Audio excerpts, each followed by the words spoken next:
Ladies, welcome to our channel. I'm Paul Friedman. I'm founder of the Marriage Foundation. If you're here for the first time, a special welcome to you. If you're not here for the first time, you know this is going to be a great video. It's going to be very helpful because that's what we do. The topic is emotional affair ruining your marriage. Stop wasting time on counseling. And when I say that, I mean it. And now I'm going to explain to you why. If your husband is having, first of all, let me say this.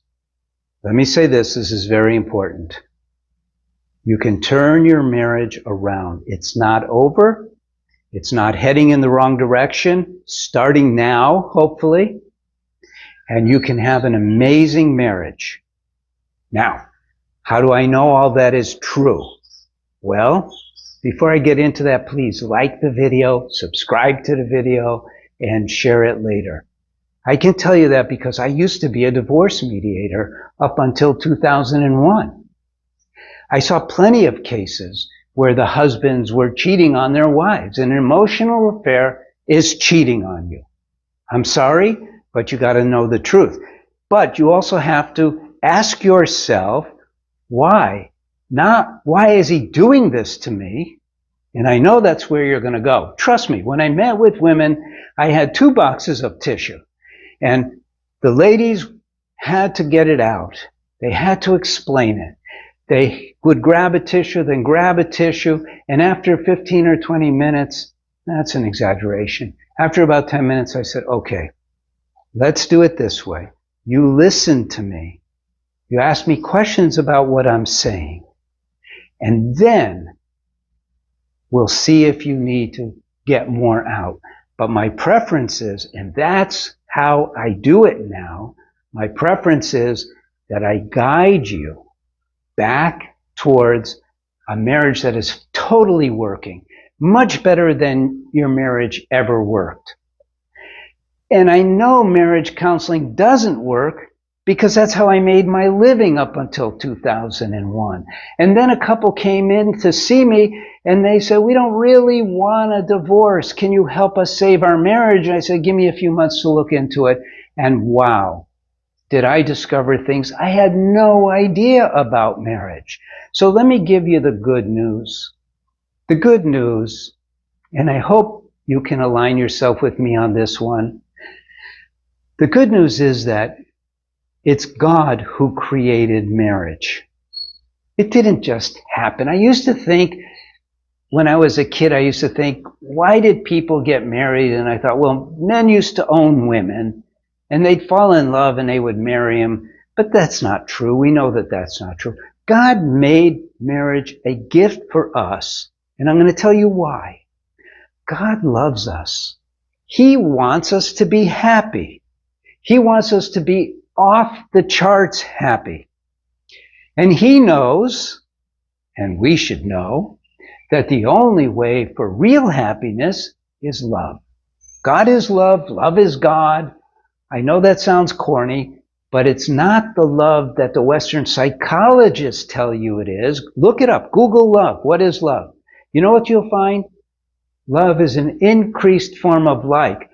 I call BS on that.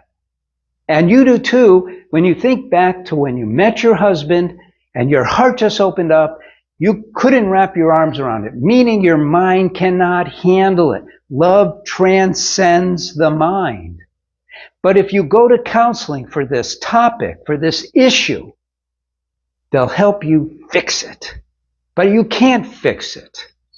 Because what brought it to this point are things that they don't understand. There are rules of the road to marriage. Marriage is a construct. It's a thing.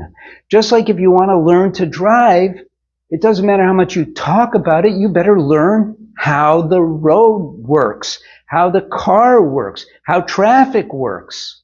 And we are not taught this about marriage because marriage has been taught to us from the viewpoint of Western psychology. Western psychology doesn't get love. You know, if they'd made that one shift, everything probably would have been okay, but they didn't. You know, the father of Western psychology is Sigmund Freud. He's an atheist drug user who abused women and himself. So we don't have good marital teachings. And that's what I did. So what happened was this first couple came to me, helped me save my marriage. I started getting into it, but in a real serious way. I never had to before. And I made these discoveries. And then I saved that couple, by the way. It was easy peasy. And what I did with them is a small part of what our teachings have evolved to. So that was 2001. When I saw what I saw, that there was nothing out there that compared to it, I just stopped divorcing people, even though it was very lucrative. I was making $300 an hour. It was $10,000 for a divorce, plus, in 2001.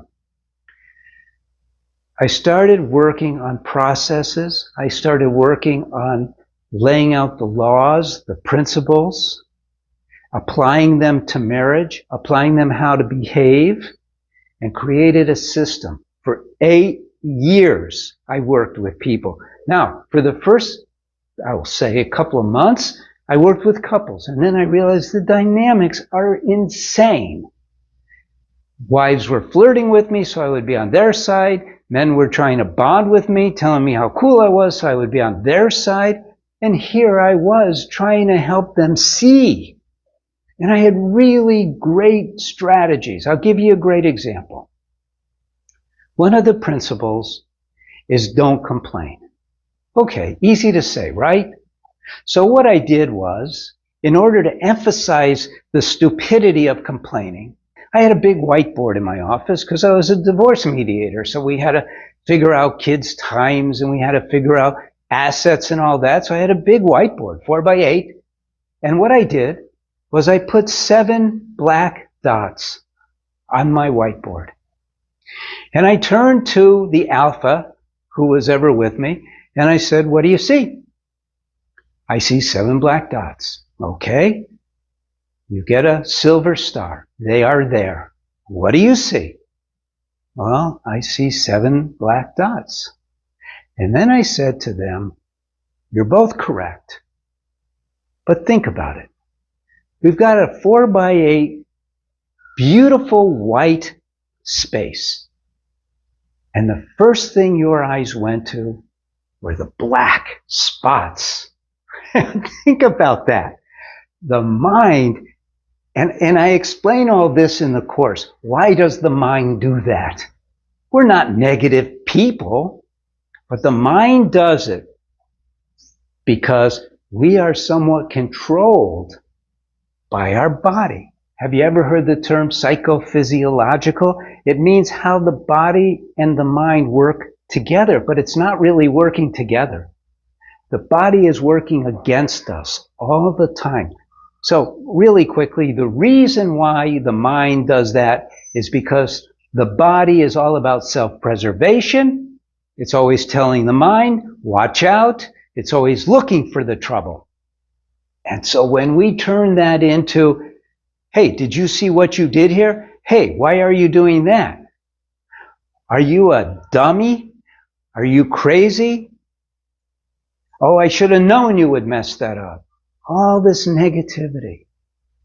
So here you had this, what I coined this term, the sacred space of marriage. And both of you are to blame. If you want to do blame, we don't do blame though. You have this vessel, the sacred space, filled with the sweetness of love.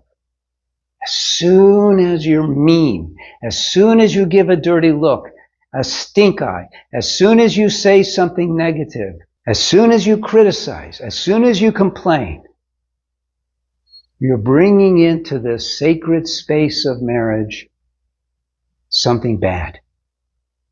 What happens if you have a vessel filled with mango shake and you put in junk? It ruins the flavor.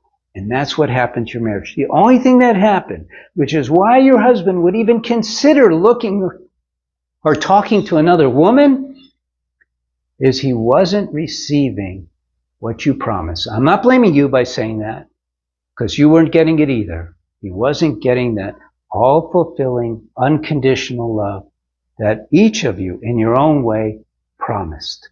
Now, what do you do now? You lead the way. Take the course for women. You get to try it for 3 days. You're not charged for 3 days. And then if you don't have tons of money, you could get a payment plan for as little as less than $10 a week. You can't even get 2 coffees for $10 a week. Go for that. Go to our website. First, like the video. Subscribe to the channel. Share this video. Go to the website and become indoctrinated in this amazingly loving and fulfilling methodology to heal your marriage, and it lasts forever, forever. I'm Paul Friedman. I'm so glad you came by. God bless you, and take care. And leave a comment.